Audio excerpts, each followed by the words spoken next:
यानी कि सिर्फ 15% स्टूडेंट ऐसे हैं जो कह रहे हैं कि जुलाई में एग्जाम नहीं देंगे, हम नवंबर में दे लेंगे। लेकिन 85% स्टूडेंट ऐसे हैं जो जुलाई में एग्जाम देना चाहते हैं। तो आईसीआई ने बोला कि जब 85% स्टूडेंट एग्जाम देना चाहता है तो आईसीआई को एग्जाम तो करवाना होगा ही।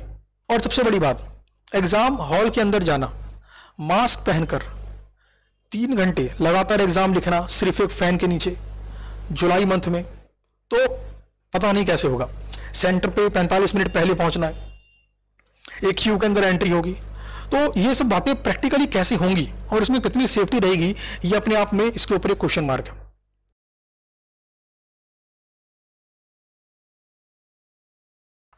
हेलो फ्रेंड्स, कैसे हैं आप सब लोग। टॉपिक वही है, ऑप्ट आउट स्कीम।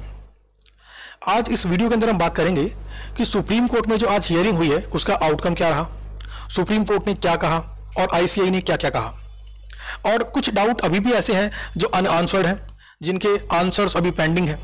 और साथ ही में आपके लिए मैं आपको अपनी ओपिनियन दूंगा, अपनी सजेशन दूंगा। तो चलिए इस वीडियो को शुरू करते हैं। आज की हियरिंग से ये बात साफ हो गई कि आईसीएआई जुलाई में एग्जाम लेगा। और ये बात कंफर्म कैसे हुई? आईसीआई ने बताया कि 3,46,000 स्टूडेंट ने जुलाई एग्जाम के लिए इनरोल किया है, कि जुलाई में वो एग्जाम देना चाहते हैं। लगभग 3.5 लाख स्टूडेंट, जिनमें से करीबन 52,000 स्टूडेंट ने ऑप्ट आउट के लिए अप्लाई किया है। यानी कि 52,000 स्टूडेंट ने बोला कि हम जुलाई में एग्जाम ना देकर नवंबर में देना चाहते हैं। और अगर मैं इसे परसेंटेज में निकालूं तो ये परसेंटेज आती है करीबन 15%। यानी कि सिर्फ 15% स्टूडेंट ऐसे हैं जो कह रहे हैं कि जुलाई में एग्जाम नहीं देंगे, हम नवंबर में दे लेंगे। लेकिन 85% स्टूडेंट ऐसे हैं जो जुलाई में एग्जाम देना चाहते हैं। तो आईसीआई ने बोला कि जब 85% स्टूडेंट एग्जाम देना चाहता है तो आईसीआई को एग्जाम तो करवाना होगा ही। इस बात को ध्यान रखें, एग्जाम देना है कि नहीं देना है इसका डिसीजन आपके ऊपर है, आपका ये राइट है।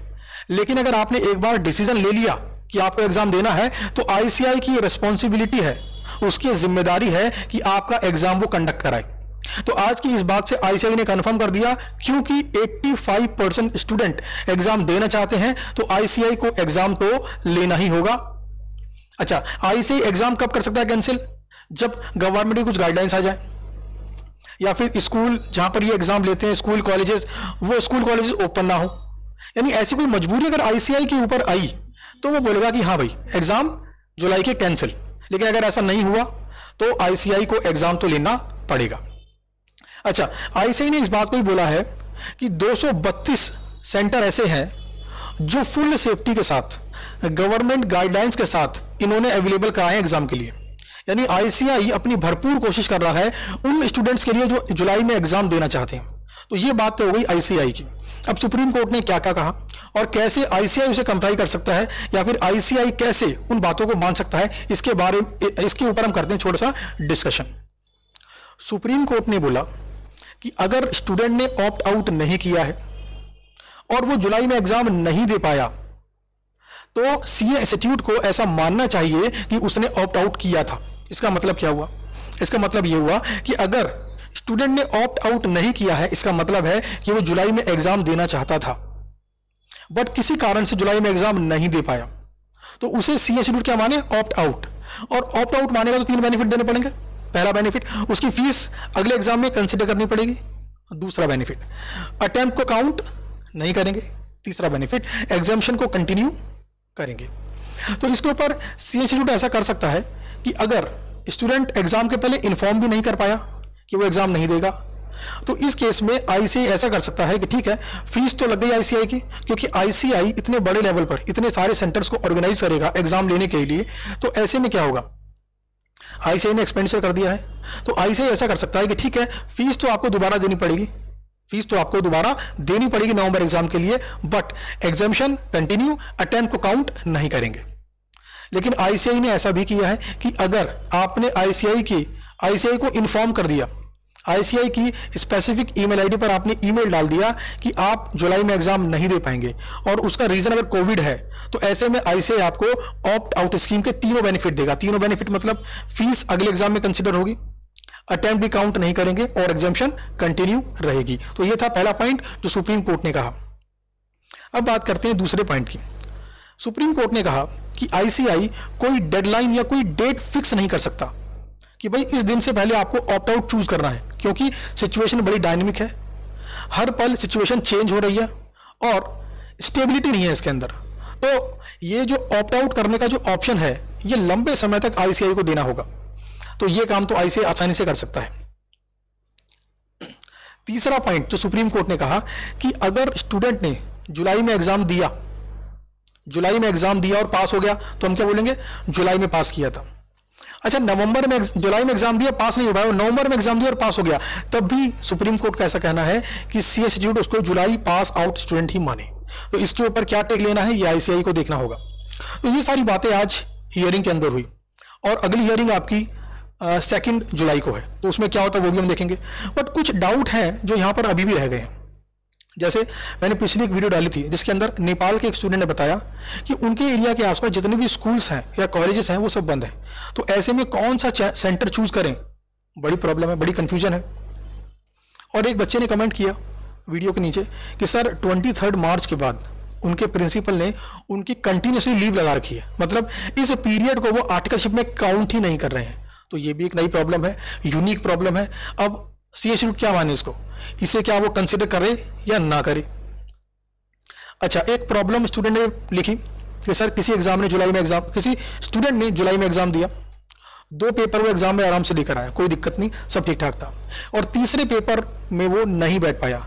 रीजन था उसकी हेल्थ इश्यूज, उसको कुछ प्रॉब्लम हो गई, वो एग्जाम नहीं दे पाया। तो उन 2 पेपर में अगर एग्जामिशन आ जाती है तो क्या आईसीआई उसे कंसीडर करेगा? तो ये भी एक डाउट है जो अभी स्टिल अनरिजॉल्व है। और सबसे बड़ी बात, एग्जाम हॉल के अंदर जाना, मास्क पहनकर 3 घंटे लगातार एग्जाम लिखना सिर्फ एक फैन के नीचे जुलाई मंथ में, तो पता नहीं कैसे होगा। सेंटर पे 45 मिनट पहले पहुंचना है, एक क्यू के अंदर एंट्री होगी, तो ये सब बातें प्रैक्टिकली कैसी होंगी और इसमें कितनी सेफ्टी रहेगी, ये अपने आप में इसके ऊपर एक क्वेश्चन मार्क है। अब बात करता हूं मैं अपनी ओपिनियन की, जो मैंने लास्ट वीडियो में भी अपने स्टूडेंट्स को दी थी। देखो, मेरा ओपिनियन तो सिंपल है, मेरा ओपिनियन बड़ा सिंपल है कि कोविड-19 की जो समस्या है बड़ी यूनिक समस्या है, ये कभी भी हो सकता है। तो बेहतर यह है कि आप सेफ्टी इंश्योर करें, आप जुलाई में एग्जाम ना देकर नवंबर में एग्जाम देने का निर्णय लें, और एक बार ऐसा डिसीजन कर लेने के बाद आप इस बात को ट्रैक करना छोड़ दें कि अब क्या हुआ, जुलाई में एग्जाम होगा कि नहीं होगा, इसे भूल जाएं। आप पूरा कॉन्सेंट्रेट करें नवंबर एग्जाम के लिए। अगर आपने एक ग्रुप की प्रिपरेशन कर ली है तो सेकंड ग्रुप पे लग जाए, फर्स्ट ग्रुप को रिवाइज करते रहें, और फाइनेंशियल पॉइंट ऑफ व्यू को बिल्कुल कंसीडर ना करें। अच्छा, कुछ स्टूडेंट ने पिछली वीडियो में कमेंट किया कि जो सीए स्टूडेंट है, सीए बन जाने के बाद सिर्फ जॉब ही तो नहीं करेगा, क्या सिर्फ जॉब ही करेगा? ऐसा तो नहीं है, बिजनेस भी कर सकता है। लेकिन प्रेजेंट सिचुएशन के अंदर पूरी इकोनॉमी की हालत खराब है, तो ऐसे में क्या रहेगा, कैसे रहेगा, इस बारे में कुछ भी कह पाना बिल्कुल ठीक नहीं है। मतलब सब कुछ अनस्टेबल है। तो ऐसे में आपको देखना है कि आपका एडवांटेज कहां पर है, और एडवांटेज 2 तरीके से देखना है आपको, एक फाइनेंशियल और एक हेल्थ वाइज भी, क्योंकि जान है तो जहान है, ये सब बातें आप भी जानते हैं भाई, जान है तो जहान है। तो आपको अपने आप को सुरक्षित रखते हुए एग्जाम देने या ना देने का निर्णय लेना है, और ये निर्णय आपको ले लेना चाहिए। अगर आप डिसीजन लेते हैं कि जुलाई में आपको एग्जाम देना है तो फिर भूल जाओ, टेंशन मत लो, जुलाई में एग्जाम देकर आओ। अगर खुद से आईसीआई कैंसिल कर दे तो अलग बात है, वरना आप एग्जाम देकर आओ।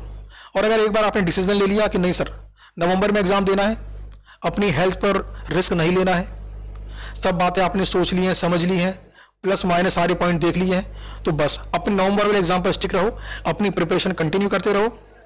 और ये जो न्यूज़ चल रही है कि जुलाई में एग्जाम होगा कि नहीं होगा, इवन इसको ट्रैक करना भी बंद कर दो, अपनी पढ़ाई पर फोकस करो। उम्मीद करता हूं कि आपको सारी बातें समझ में आई होंगी और आपको मालूम पड़ा होगा कि आखिर डिसीजन कैसे लेते हैं। चलिए मिलते हैं आपसे अपनी अगली वीडियो के अंदर। Thank you.